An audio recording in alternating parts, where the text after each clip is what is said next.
Guys welcome to PM पाठशाला। Guys R S Sharma का chapter 7 आज करेंगे। होपफुली 6 के 6 चैप्टर्स जो पहले आपको कराए हैं वो आपने अच्छे से कर लिए होंगे। आज का चैप्टर और ज़्यादा इंटरेस्टिंग है। तुम देखोगे धीरे धीरे जितने चैप्टर्स आएंगे ना और इंटरेस्टिंग होते जाएंगे, क्योंकि वो किसी ना किसी स्टोरी फॉर्मेट में होंगे, कुछ ना कुछ फैक्ट्स के साथ होंगे। जैसे पहले तो हमने बड़े सारे फैक्चुअल डिटेल्स पढ़े ना, अभी हम जो पढ़ेंगे उसमें कोई सारी स्टोरीज भी आएंगी। तो guys let's start with the chapter 7, that is your advent of the Aryans and the age of Rigveda. तो उसके बारे में guys हम आज देखेंगे, ठीक है। अब देखो original home and identity check करते हैं आर्यंस की। आर्यंस ज़्यादातर गाइस क्या बोलते थे? इंडो यूरोपियन लैंग्वेज बोलते थे। करंट एंड चेंज फॉर्म जो भी सभी यूरोप आपके या Iran greatest part of Indian सब कॉन्टिनेंट में भाषा बोली जाती थी। तो ओरिजिनली जो आर्यंस थे ऐसा माना जाता है कि वो एक ईस्ट ऑफ द एल्प्स यानी कि यूरेशिया रीजन में रहते थे, जहाँ पर सर्टन नेम्स ऑफ एनिमल जैसे गोड्स, गॉड्स, डॉग्स, हॉर्सेस ये सब होते थे।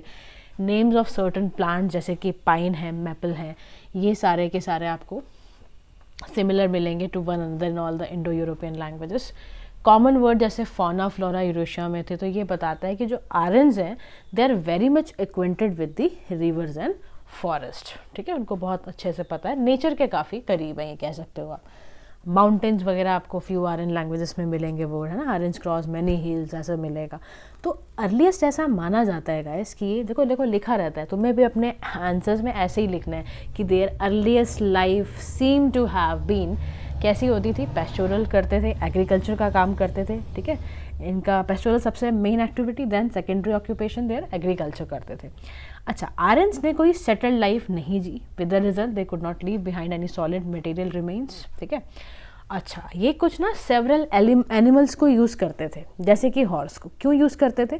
क्योंकि हॉर्स उनके लिए इंपॉर्टेंट उनकी लाइफ में इसलिए होता था क्योंकि उसकी स्विफ्टनेस की वजह से, उसकी तेज़ी की वजह से क्या होता था, हॉर्स तेज़ी से दौड़ता है तो बहुत सारे एलीट लोगों से मिलना हो जाता था। वेस्टर्न एशिया इन रोड सक्सेसफुली इन्होंने कर पाए थे इसी वजह से। On their way India Aryans पहली बार आपको ईरान में नजर आए थे, इंडो ईरानियंस जो आपके लॉन्ग टाइम तक रहे। We know about the Aryans in India, Rigveda के थ्रू हमें पता चलता है। इंडिया में आर्यंस का पता किससे पता चलता है? अर्लीस्ट स्पेसिमेन कौन सा है इंडो यूरोपियन लैंग्वेज का? दैट इज ऋग्वेदा, ठीक है। ये चीज़ ध्यान रखना। अच्छा, ऋग्वेदा क्या है? एक तरह का कलेक्शन ऑफ प्रेयर्स है जिसमें ऑफ़र की जाती है प्रेयर अग्नि को, इंदिरा को, मित्रा, वरुणा। इनके बारे में बताऊंगी कि ये क्यों इनको ऑफ़र करते थे प्रेयर, इनके स्पिरिचुअल बिलीव्स क्या थे, ठीक है, रिलीजियसली ये क्या करते थे, वो सारी चीज़ें। अच्छा, ऋग्वेदा के क्या होते थे ना, कुछ ना मंडलास या बुक्स होती थी, जिसमें बुक 2 टू बुक 7 तक अर्लीस्ट पोर्शन इसका रहा है। फिर 1st एंड 2nd में लेटेस्ट वर्जन, लेटेस्ट एडिशंस भी किए गए थे। तो ऋग्वेदा में बेसिकली ना तुम्हें ईरानियन लैंग्वेज का एक ओल्डेस्ट टेक्स्ट होता था, अविस्टा, वैसा सा कुछ ये ऋग्वेदा भी कहता है कि कॉमन ऐसा देखने को मिलता था। तो ये सारी चीज़ें इसके अंदर इस्तेमाल होती थी, कई मैंशन है जैसे मितानी, ये सारे इंस्क्रिप्शंस होते थे। तो little earlier than 1500 BC Aryans India में भी नज़र आने लग गए, लेकिन हम एक क्लियर तरीके से नहीं बता सकते। आर्कियोलॉजिकल ट्रेसेस कोई ऐसे नहीं है डेफिनेट। ऐसा माना जाता है कि ये सॉक्रेटिड एक्सिस को, ब्रॉन्ज डिस्क को, सोवोट्स को इस्तेमाल करते थे, जो नॉर्थ वेस्टर्न इंडिया में डिस्कवर हुआ था। तो अर्लीस्ट आर्यन आपके जोग्राफिकल एरिया जो कि ज़्यादातर आपके ईस्टर्न अफगानिस्तान, पंजाब और कुछ कुछ आपके fringes of western and UP से ये वहाँ आने लग गए थे, ठीक है। कुछ रिवर्स पड़ती थी अफगानिस्तान, जैसे रिवर कुबा, रिवर इंडस, और 5 ब्रांचेस थी जो आपके ऋग्वेदा में मेंशन हुई हुई हैं। सिंधु जो आइडेंटिकल थी इंडस से, पार एक्सीलेंस वहाँ पर आसानी से आ जाते थे ये। अंदर जो रिवर मेंशनड है that is Saraswati, now lost in the sense of Rajasthan, वो भी था। तो एरिया जो बेसिकली है वो आप देखोगे घाघर रिवर के आसपास भी नज़र आ रहे हैं आर्यंस, ठीक है। कुछ खेतरी माइंस ऑफ राजस्थान के आसपास होते, तो देखने को मिलता है कि जो होल रीजन आर्यंस जहाँ पर पहली बार इंडिया के अंदर सेटल हुए ना, उसको कहा जाने लगा लैंड ऑफ द 7 रिवर्स। ध्यान रखना, ठीक है। अब आर्यन जब सेवरल वेव्स में आए, ऐसे नहीं एकदम से आके चढ़ाई कर दी, नहीं, सेवरल वेव्स में आए। पहली जो वेव थी ऋग्वेदिक पीपल की, जो कि अब रिप्रेजेंट करती थी कि वो एक कॉन्फ्लिक्ट्स के साथ आए। देखो किसी भी नए एरिया में जाओगे डेफिनेटली जो एग्जिस्टिंग लोग होंगे वो कंट्रोवर्सी क्रिएट करेंगे। तो जो यहाँ के इंडिजिनस इनहेबिटेंट होते थे, जिन्हें दासाज एंड दासूस के नाम से जानते थे, तो दासूस को ऐसा एंशंट ईरानियन लिटरेचर में भी इनका मेंशन्ड है, अर्ली आर्यंस की ब्रांच को ऐसा दिखाते हैं। तो ऋग्वेदा मेंशन करता है कि इन्होंने सबसे पहले आकर डिफीट करा Sambara by Divodasa, who belong to the Bharata clan से था। तो इन दिस केस जो टर्म दासा है ना, वो अपीयर हुई है in the name of Divodasa. Probably जो दास्यूज है ऋग्वेदा में, वो क्या दिखाता है, कहीं तुम दास की वजह से दास ले लो, किसी स्लेवरी से रिलेटेड नहीं है। प्लीज़ ध्यान से सुनना, दास्यूज जो ऋग्वेदा का पार्ट है, ये ओरिजिनल इन्हेबिटेंट होते थे हमारी कंट्री के। आर्यन जो चीफ होता था, जो उसने ओवर पावर देम, उसको क्या कहने लगा, त्रसा दास्यू। ये इस चीज़ का ध्यान रखना। तो आर्यन चीफ क्या था, was very soft toward the Dasas, but वो स्ट्रांगली किसके हॉस्टाइल होता था, किनके अगेंस्ट होता था, दास्यूज के। तो टर्म दास्यूज हत्या, स्लॉटर ऑफ दास्यूज, रिपीटेडली आपको ऋग्वेदा में मेंशन हुई नजर आएगी। और जो दास्यूज थे वो पॉसिबली वर्शिप करते थे फैलस की, और वो कोई भी कैटल फॉर डेयरी प्रोडक्ट्स को नहीं रखते थे। ठीक है, गॉट इट। अब आओ, इनका आगे कैसी लाइफ चली जब आए इंडिया में। तो कुछ ना ट्राइबल कॉन्फ्लिक्ट शुरू हुए। तो we know little about the weapons, है ना, एडवर्सरी जो आर्यन पीपल की थी, डिफीट हुई उनकी, inflicted by Indra on the enemies of the Aryans. तो ऋग्वेदा में इंद्रा, जिसको पुरंदरा कहते हैं, इसका मतलब है ही, which means that he was a breaker of forts. But हमें आइडेंटिफाई नहीं होता फोर्ट जो भी प्री आर्यंस के पहले बने, some of them may have been due to Harappan settlement, हमने पढ़ा, वहाँ पर भी हम देखते थे। लेकिन however there is no doubt about the Aryan successes, और उन्होंने किस तरह से आके चैरियट ड्राइवन बाय हॉर्सेस, और उसके बाद इंट्रोड्यूस भी किया इन्होंने वेस्ट एशिया इंडिया के अंदर। अच्छा, आर्यन सोल्जर्स जो थे उनके बाद probably equipped also with quotes of male and better arms, ऐसा माना जाता है। देखो, आप आके जीतते जा रहे हो, है ना, वहाँ पे अपने सेटलमेंट बना रहे हो। उसके बाद Aryans were engage in 2 type of conflicts. एक उनका कॉन्फ्लिक्ट था प्री आर्यंस के साथ, सेकेंड कॉन्फ्लिक्ट वो अपने आप में लड़ाई कर लेते थे। ठीक है, अब क्या होता था, इंट्रा ट्राइबल कॉन्फ्लिक्ट की वजह से काफ़ी दिनों तक चला, ऐसा नहीं बस 2 दिन चला, 4 दिन, 1 साल चला, काफ़ी टाइम तक चला। अब जब इंट्रा ट्राइबल कॉन्फ्लिक्ट हो, यानी कि इनकी जब आपस में लड़ाई होने लगी गाइस, तो क्या हुआ, ना 5 ट्राइब्स में बट गए, डिवाइडेड इनटू 5 ट्राइब्स, को हम पंचजना कहते हैं। तो आर्यंस का देमसेल्फ लड़ने से वजह से इनलिस्टेड सपोर्ट ये नॉन आर्यन लोगों से ले लेते थे फॉर द पर्पस, जैसे कि भारताज, श्रित्सु, जो कि रूलिंग आर्यन क्लैंस होते थे, इनको कौन सपोर्ट करता था, पृष्ठ जो करते थे, वशिष्ठा, ये सब। कंट्री जो भारतवर्षा है, इवेंचुअली उसका नाम नेम्ड आफ्टर द टर्म भारता ओनली। ये कहाँ अपीयर हुआ है, ऋग्वेदा में। तो भारता रूलिंग क्लैन जो था वो अपोज करता था by host of 10 kings, 5 of whom जो कि हेड्स होते थे आर्यन ट्राइब्स के, रिमेनिंग जो 5 होते थे वो नॉन ट्राइबल्स के। अब जब इतना अपोजिशन होगा तो बैटल ज़रूर होगी। तो बैटल हुई किनके बीच में, between Bharatas on the one hand and the host of the 10 kings, और आगे हुआ। तो इसी को कहते हैं बैटल ऑफ 10 किंग्स की। ठीक है, मैंने बताया ना, एक 5 आर्यन थे, एक तरफ 5 नॉन आर्यंस थे। तो बैटल जब हुई तो किस में हुई, the river Parushni, identical river है ये, एकदम रिवर रावी के साथ, और यहाँ victory to Sudas and establish the supremacy of Bharatas. तो जो defeated tribes is the most important was the Purus, और सब्सिक्वेंटली इन्होंने भारताज के साथ अपने हैंड्स मिलाए थे और एक नई रूलिंग ट्राइब को स्टैब्लिश किया था, जिसको हम कुरूज के नाम से जानते थे। कुरूज जब पंचाल्स के साथ इस्टेब्लिश हुए and they together establish there rule in the upper Gangetic place, तो वो हमारे लेटर वैदिक पीरियड का बहुत अच्छा इंपॉर्टेंट पार्ट माना जाता है। ठीक है, यहाँ तक कहानी समझ आई, बैटल ऑफ 10 किंग्स, उसके बाद की कहानी। ठीक है, अब इनकी मटेरियल लाइफ क्या होती है। अच्छा, मटेरियल लाइफ की बात करोगे तो इनके पास हॉर्सेस का पोजीशन होता था, बेटर आर्म्स होते थे जो कि ब्रॉन्ज के बने होते थे, कोई आर्कियोलॉजिकल एविडेंस नहीं है, और वेस्टर्न पार्ट ऑफ सब कॉन्टिनेंट में रहते थे, कॉपर सप्लाई करते थे खेतरी माइंस ऑफ राजस्थान में। ऋग्वेदिक पीपल के पास बहुत अच्छी नॉलेज थी एग्रीकल्चर की। प्लाऊ शेयर जो इनके अर्लीस्ट पार्ट में मेंशन है ऋग्वेदा के, वो भी हमें कंसिडर हम करते हैं उनको। प्लाऊ शेयर किससे बना होता था, वुड से बना होता था। इनको एग्रीकल्चर की नॉलेज क्योंकि थी, तो सोइंग करना, हार्वेस्टिंग करना, थ्रेशिंग करना, ये सारे डिफरेंट सीजन्स में इनको बहुत अच्छे से आता था। अच्छा, in spite of all this कई सारे रेफरेंसेस हैं गाय के, काऊ बहुत इनके पास भाई बड़ा इंपॉर्टेंट पार्ट है। देखो, ऋग्वेदिक पीपल, मैंने आपको शुरू में बताया, पेस्टोरल पीपल भी होते थे। इनकी लड़ाई पता है किस वजह से होती थी, गाय की वजह से, काऊ की वजह से लड़ते थे। इनकी वॉर गवस्ती जिसको कहते थे, ऋग्वेदा में मेंशन्ड है गवस्ती, यानी कि सर्च फॉर काउस के लिए लड़ाई हो रही है। मतलब काऊ अगर है तो इसका मतलब उनके घर में, अगर किसी के घर में काऊ है ना, तो उसको मानते थे बहुत वेल्दी है। इनके यहाँ गिफ्ट करना, प्रीस्ट को गिफ्ट करते थे काऊ। तो it is stated in terms of cow and women slaves and never in terms of measurement of land. सोचो, ऐसा होता था यहाँ पर कि whenever we hear of gifts made to priest, वो किस टर्म्स में होता था, काउज एंड वुमेन स्लेव्स के उससे। तो Rigveda people have occasionally occupied piece of land but did not form a well establish type of private property नहीं होता था, ठीक है। अब ऋग्वेदा में आर्टिजन्स के बारे में, carpenter, chariot makers, weaver, leather worker, potteries के बारे में भी है। तो this indicates this they practice all these crafts, practice करते थे, ठीक है। टर्म आयाज है जो कि आपके कॉपर और ब्रॉन्ज को शो करता है, that metal working was known, metal की वर्किंग आती थी। But we have no clear evidence of कि ट्रेड करते थे नहीं करते थे, इसमें अभी हमें इतना एग्जिस्टेंस का पता नहीं था। तो डाउटफुल भी है कि आयरन्स को सी ओशंस पे चलना ये सब पे आता था। समुद्र मैंशनड, क्योंकि वर्ड समुद्र तो मैंशन है ऋग्वेदा में, जो कि सिर्फ कलेक्शन ऑफ वाटर तक के लिए बता रहा है, ये नहीं बता रहा कि ट्रेड हुआ, ये सब नहीं बता रहा। तो एट एनी रेट जो आर्यन है वो सिटीज़ में नहीं रहते, प्रोबेबली वो एक फोर्टिफाइड मड सेटलमेंट में रहते हैं, ठीक है, ऐसा आर्कियोलॉजिस्ट का बताना है।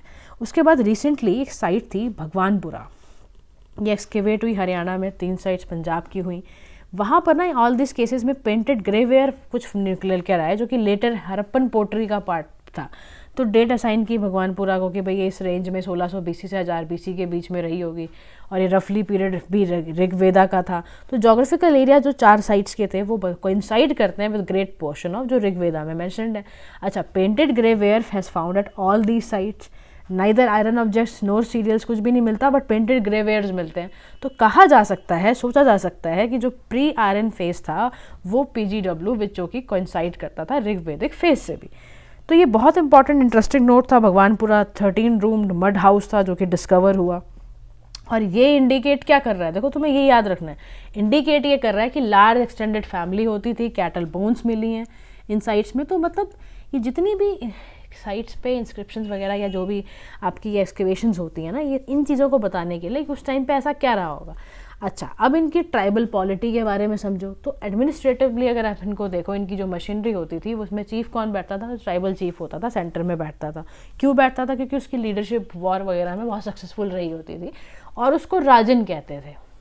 अच्छा, ऋग्वेदिक पीरियड में किंग का जो पोस्ट था वो हेरिडिटरी होता था, यानी कि however the king did not exercise unlimited power, उसको ट्राइबल ऑर्गेनाइजेशन से भी बातचीत करनी होती थी।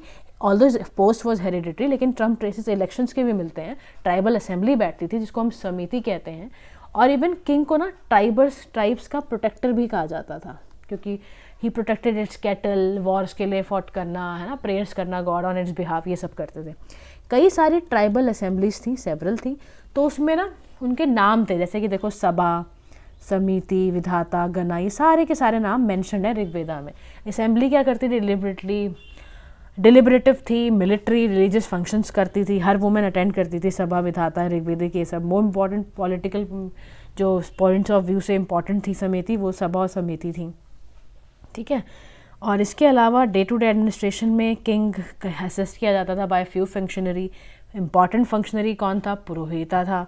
2 प्रीस्ट होते थे जो major part in the time of Rigveda जिन्होंने रोल प्ले करा, that is Vashishtha and Vishwamitra, क्योंकि they inspire the tribal chief to action कब लेना है, कैसे return of handsome, reward in cows and women slaves को एक्सप्लॉइट करना है। एंड नेक्स्ट जो आपका इंपॉर्टेंट फंक्शनरी होता था वो सिनानी होता था, जिसके पास ये सब सवॉर्ड, स्पीयर्स, एक्सेस वगैरह होते थे। बट ये कहता है कि we don't come across any officer जो कि कलेक्शन ऑफ टैक्सेस से रिलेटेड है। प्रोबेबली जो प्रिंस था रिसीव द पीपल, यानी कि जो प्रिंस था उसको लोगों से वॉलंटरी ऑफरिंग मिलती थी, उसका नाम याद रखना, दैट इज बाली, ठीक है। क्या होता था? बाली होता था। Presents and spoils of war पर परहैप्स डिस्ट्रीब्यूटेड इन वैदिक असेंबलीज में किया जाता था। ऋग्वेदा में कोई ऑफिसर एडमिनिस्ट्रिंग जस्टिस के लिए नहीं बताया गया, तो हम ये कह सकते हैं एक आइडियल सोसाइटी तो नहीं थी यहाँ पर, क्योंकि थेफ्ट एंड बर्गलरी भी देखने को मिलती थी। और ज़्यादातर थेफ्ट किसका होगा? इंपॉर्टेंट क्या है इस टाइम पर? Cow. Spies were employed to keep an eye, इसीलिए स्पाइस को एम्प्लॉय किया जाता था कि देखो भाई अनसोशल एक्टिविटीज़ क्या क्या चल रही हैं, ठीक है। टाइटल्स ऑफ द ऑफिसर्स को इंडिकेट नहीं करा हुआ एडमिनिस्ट्रेशन ऑफ टेरिटरी को दिखाने के लिए। सम ऑफिसर्स को अटैच कर देते थे टेरिटरी से, वो पोजीशन ऑफ अथॉरिटी को एंजॉय करते थे और सेटल विलेजेस में रहते थे। ऑफिसर जो एंजॉय करते थे authority over the pastures guys, pasture grounds में जो काम करते थे जहाँ पर उनकी अथॉरिटी होती थी, उन ऑफिसर्स को व्रजापति कहते थे। He led the heads of the family, जिसको कुलापास कहते थे, या फाइटिंग हॉर्ड्स होते थे उसको ग्रामिनीज कहते थे। तो बिगिनिंग ग्रामिनी की just at the head of the small tribal बनी। इसके अलावा किंग का कोई भी रेगुलर स्टैंडिंग आर्मी नहीं होती थी, ठीक है। वो टाइम्स ऑफ वॉर में ही मिलिट्री और मिलिशियन फंक्शंस करता था, ठीक है। डिफरेंट डिफरेंट ट्राइबल ग्रुप्स कैसे थे ये सारे, व्रता गना ये वाला। By and large it was a tribal system of government, ठीक है, जहाँ पर मिलिट्री एलिमेंट स्ट्रांग होता था, कोई सिविल सिस्टम नहीं था, कोई टेरिटोरियल एडमिनिस्ट्रेशन नहीं था, ठीक है। तो समझ रहे हो सोसाइटी के कैसा पॉलिटिकल सिस्टम था। अब आओ इनकी फैमिलीज और ट्राइब्स के बारे में जानते हैं। तो देखो किंगशिप होता था यहाँ पर, was the basis of social structure, यानी कि man identified by the clan, जो जहाँ से वो बिलोंग करता था, ठीक है। तो पीपल जो प्राइमरी लॉयल्टी देते थे ट्राइब्स को, उनको जना कहते थे। टर्म जना क्या मतलब क्या है, 275 प्लेसेस में आया ऋग्वेदा में। जनपदा का मतलब होता था territory, not use even once. तो पीपल जो कि attach to the tribe since the territory of the kingdom was not yet establish. Another important जो यहाँ पर था ऋग्वेदा के अंदर 170 टाइम जो यूज हुई चीज़, that is VIS, that is divided into your ग्रामा और स्मॉल ट्राइबल यूनिट, जिसका मतलब होता था फाइटिंग करना, ठीक है। मोस्ट इंपॉर्टेंट वर्ना और वैश्यास जो थे वो आउट ऑफ विस ही बनते थे। उसके बाद अगर इनकी फैमिली को कूला कहते थे, इन्होंने मेंशन करा है, वो भी बहुत रेयरली मेंशन हुआ है। इसमें it comprise not only mother father son और स्लेव, बट यहाँ पर और भी लोग होते थे। इससे ये पता चलता है कि अर्ली वैदिक फेज के अंदर गृह ये सब सिस्टम होता था। लेकिन ध्यान रखना अर्लीस्ट जो आपके इंडो यूरोपियन लैंग्वेजेस हैं उनमें ये सब भी होते थे, नेफ्यू ग्रैंडसन कज़न वगैरह भी। And this would mean that कि डिफ्रेंशिएशन था फैमिली रिलेशनशिप में। Separate household has not been proceeded far, ये भी ध्यान रखना। यानी कि क्या था, फैमिली ज़्यादातर लार्ज जॉइंट सिस्टम में रहती थी, पैट्रियार्कल फैमिली थी जो कि headed by the father. Same case ही था रोमन सोसाइटी का भी और यहाँ पर भी। और इसके अलावा in Rigveda no desire is express for daughters. Rigveda में बताया कि भाई डॉटर्स के लिए कोई डिज़ायर नहीं होती थी कि डॉटर पैदा हो। एंड दो the desire for children and cattle is recurrent theme उनकी, हमेशा से वो भजनों में कीर्तनों में जो भी करते थे ना, वो यही मांगते थे, children and cattle, children specially son. तो वुमेन कुड अटेंड असेंबलीज, कर सकती थी, they could offer sacrifice along with their husband. कई ऐसे इंस्टेंसेस आए हैं, 5 women who compose hymns, later उनको टेक्स्ट में मेंशन भी करा गया है, ठीक है। तो obviously hymns was compose orally, यहाँ पर कुछ भी रिटन बिलोंगिंग नहीं होती थी। मैरिज का इंस्टीट्यूशन की बात करोगे तो वो भी इस्टेब्लिश था, सिंबल्स होते थे प्रिमिटिव प्रैक्टिसेस के। और यमी एक सुनने को मिला था, the twin sister of Yama for establishing love relationships, but the offer is registered by Yama. तो कुछ इंडिकेशंस हैं यहाँ पर पॉलिंड्री भी होती थी। तो यहाँ पे एग्जाम्पल भी पॉलिंड्री का दिया हुआ है कि मारुत जो था, मारुत stated to have enjoyed Rodasi and the 2 Ashwin brothers, ऐसा मारुत के लिए है। और as living with सूर्य, ठीक है, the daughter of sun god, but such instances are not too many।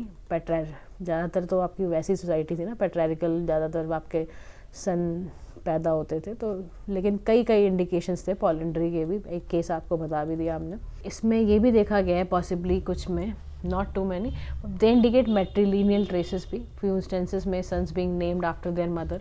तो कुछ matrilineal traces भी हैं, जैसे कि मामात्या है ना, ऐसा नाम माँ के ऊपर दिया। तो we also practice दी, जैसे ये आपका विडो रिमैरिज वगैरह है ना, ऋग्वेदा में मेंशन है, लेकिन कोई चाइल्ड मैरिज से रिलेटेड नहीं है। मैरिजेबल ज़्यादातर एज ऋग्वेदा में 16 से 17 बताई हुई थी ये सब। अच्छा, इसके अलावा चलते हैं हम सोशल डिविजन्स पे। ऋग्वेदा में कॉन्शियसनेस हुआ physical appearance of the people in north western India. तो वर्णा जो था, बहुत इंपॉर्टेंट टर्म यूज़ होती थी for colour, and it seems that Aryans fair होते थे। और इनहेबिटेंट जो इंडिजिनस इनहेबिटेंट होते थे ना, वो उनका कॉम्प्लेक्शन डार्क होता था। तो कलर डिस्टिंक्शन भी पार्शली यानी कि सोशल ऑर्डर में है। अगर आप गोरे हो तो आपको जल्दी राइज हो जाओगे सोशल ऑर्डर में, और अगर कॉम्प्लेक्शन है, डार्क कॉम्प्लेक्शन है, तो वो फिर थोड़ा सा पीछे हो जाओगे। But it's important has been exaggerated by those western writers, है ना, who believe in racial distinction कह रहे हैं। लेकिन ये जो बातें हैं ना रेशियल डिस्क्रिमिनेशंस की, ज़्यादातर वेस्टर्न राइटर्स ने लिखा है ऐसा। तो फैक्टर जो कंट्रीब्यूट करते थे सोशल डिविजन्स की, है ना, वो कैसे हुआ, क्योंकि वो कॉन्क्वेस्ट कर पाए इंडिजिनस इनहैबिटेंट। जैसे हमने शुरुआती दौर में पढ़ा कि आर्यंस कैसे आए इंडिया में, क्योंकि उन्होंने कॉन्क्वेस्ट करते गए, दासाज एंड दासियों जो उन्होंने कनखर किया आर्यंस ने, बट ट्रीटेड एज। बाद में जब ये आए ना, जब इन्होंने आर्यंस ने हरा दिया दासास को, दासियों को, फिर ये क्या बन गए, स्लेव्स एंड शूद्रास। तो tribal chiefs and the priest required a large share of booty, और नेचुरली ग्रू होने लग गए the cost of common people, है ना। तो ग्रेजुअली जो ट्राइबल सोसाइटी थी 3 ग्रुप्स में डिवाइड हुई, warriors, priest and people, on the same pattern जैसे ईरान में होता था। 4th डिवीजन इसमें क्या होती थी, शूद्रास का होता था, because it is mention for the first time the 10th book of Rigveda, latest edition था। तो फिर रिपीटेडली आपको स्लेव्स का नाम मिलेगा, और who were given as a gift to the priest, हमने पढ़ा था ना, प्रीस्ट को हम गाय और स्लेव देते थे, वुमेन स्लेव स्पेशली। डोमेस्टिकली काम करने के लिए वुमेन को भेजा जाता था, ठीक है। और ये क्लियर बताया जाता है कि ऋग्वेदा टाइम में slaves were not directly use in agriculture या किसी ऐसी एक्टिविटी में, लेकिन डोमेस्टिक चोर्स को करने के लिए वुमेन को भेजा जाता था। In the age of Rigveda division जो हुई, ऑक्यूपेशन स्टार्ट हुए, but this division was not very sharp. We hear of a family जिसमें कि I am a poet, my father is a physician, my mother is grinder, ये सब चीज़ें थी। और earning livelihood through different means, we live together, we hear of gifts थे, कुछ आपके कैटल चैरिट्स थे, हॉर्सेस स्लेव्स थी, ये सारी चीज़ें आई। सिंस इकॉनमी कैसी थी, मेनली पैस्टोरल थी, फूड प्रोड्यूसिंग थी नहीं थी। Scope of collecting regular tributes from the people was very limited. कोई गिफ्ट ऑफ लैंड ऐसा कुछ भी नहीं सुना, सीरियल्स का गिफ्ट हमने रेयर सुना हो। तो हमें ज़्यादातर डोमेस्टिक स्लेव्स मिलते थे, वेज अर्नर्स नहीं होते थे वो। तो ट्राइबल एलिमेंट सोसाइटी में बहुत स्ट्रॉन्गर है। Social division on the basis of collection of taxes हो रही है। एक्यूमुलेशन लैंडेड प्रॉपर्टी का बिल्कुल एब्सेंट था। तो सोसाइटी किस तरह की हुई, सोसाइटी ट्राइबल थी और लार्जली इगैलिटेरियन थी। अच्छा, अब इनका स्पिरिचुअल बिलीफ्स पे चलते हैं। तो इनके स्पिरिचुअल बिलीफ्स पे चलोगे तो ऋग्वेदिक गॉड्स क्या होते थे, देखो हर पीपल अपना डिस्कवर करता है रिलीजन, है ना, अपने सराउंडिंग से उसको रिलीजन मिलता है। ये तुम भी नोटिस करो, तुम जिस भी कम्युनिटी में बॉर्न हुए होगे वहीं पे तुम्हारा एक रिलीजन डिस्कवर हो जाता है। तो Aryans found it difficult to explain the advent of rains. अब यहाँ पे समस्या समझो, देखो सोसाइटी की, यहाँ पर ना इनको रेन की दिक्कत आ रही है, appearance of sun and moon ये देख रहे हैं अपने आसपास, रिवर्स एंड माउंटेन्स देख रहे हैं। सो दे पर्सोनिफाइड व्हाट, नेचुरल फोर्सेस, क्योंकि इनको अभी तक इनकी लाइफ ऐसे ही है, ट्राइबल लाइफ है ना, तो इनको ये चीज़ों में लग रहा है कि ये हम पर्सोनिफाइड करते हैं ताकि ये हमें लुक आफ्टर करें, क्योंकि ये हमें कई सारी हेल्प देती है। तो we have a large number of such divinities in the Rigveda, अपने हिम्स में भी यूज़ करते हैं। मोस्ट इंपॉर्टेंट डिविनिटी जो ऋग्वेदा में थी दैट इज़ इंद्रा, जिसको हम पुरंदरा भी कहते हैं, ब्रेकर ऑफ फॉर्ट भी बोलते हैं। पहले भी मैंने आपको ये बात बताई थी, क्योंकि इंद्रा का रोल था गाइस, वॉर लॉर्ड का रोल निभाते थे, leading the Aryan ruler soldiers to victory against the demons. तो 250 हिम्स इसी को डिवोट करते थे। रेन गॉड मानते थे, रेनफॉल करवाना हो ना तो इन्हीं के भजन कीर्तन किए जाते थे, इन्हीं की प्रेयर की जाती थी। तो are you getting my point, society जैसी होगी गाइस वैसा ही रिलीजन फॉर्म हो जाता है, ठीक है। तो second position is occupied by the home, कौन सी, फायर गुड, अग्नि, जिसमें कि 200 हिम्स को डिवोट किया जा रहा है। फायर एक इंपॉर्टेंट रोल भी प्ले करती थी in the life of primitive people, क्योंकि उन्हें क्या चाहिए होता था, बर्निंग फॉरेस्ट एंड कुकिंग। तो देखो आप समझ रहे हो, जैसी ज़रूरत वैसे को ही हम अभी ये लोग क्या कर रहे हैं, प्रेयर कर रहे हैं। तो cult of fire important place था, नॉट इन इंडिया, ईरान में भी था। वैदिक टाइम्स में अग्नि को तुम जानते ही हो इंटरमीडिएरी माना जाता था between the gods on the one hand and the people on the other. तो ये था। थर्ड पोजीशन वरुणा को दी जाती थी, जिससे अगर हमें पानी पर्सोनिफाई करवाना है तो वाटर पर्सोनिफाई के लिए करें। तो Varuna was suppose to uphold the natural order and whatever happened in the world was thought to be the reflection of his desire, ऐसा माना जाता था इनकी सोसाइटी में, ठीक है। तो जो वरुणा सोचेंगे वैसा हो जाएगा। सोमा भी इनके लिए इंपॉर्टेंट थे, God of plant. Intoxicating drink भी इसके नाम से आती थी। तो ऋग्वेदा का लार्ज नंबर ऑफ हिम्स ये सब करते थे, ड्रिंक प्रिपेयर करना फ्रॉम द प्लांट और ये सब करना। मारूस पर्सोनिफाई द स्टॉर्म, ये भी ध्यान रखना, ठीक है।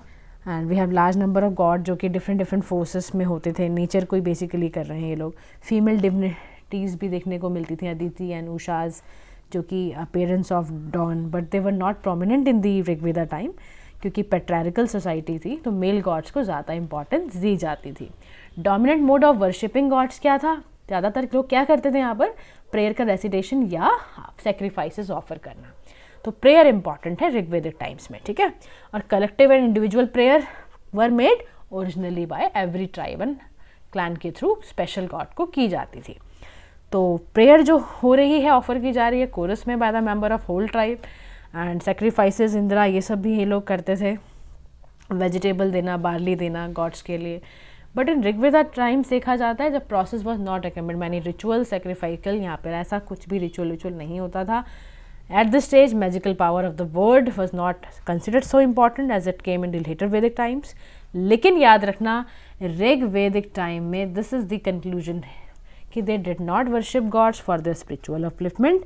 उनको क्या अपनी मिजरीज को एंड करने के लिए इनको पूजा करनी होती थी या वर्शिप ये करते थे मेनली फॉर द प्रजा, दैट इज चिल्ड्रन, पशु that is cattle, food, wealth, health etcetera. तो हमें ऐसे ही रिवाइज करना है और मैंने आपको कहा है रिवाइज करिए, क्वेश्चंस करिए. तो guys hopefully you like the lecture and keep liking and subscribing our channel.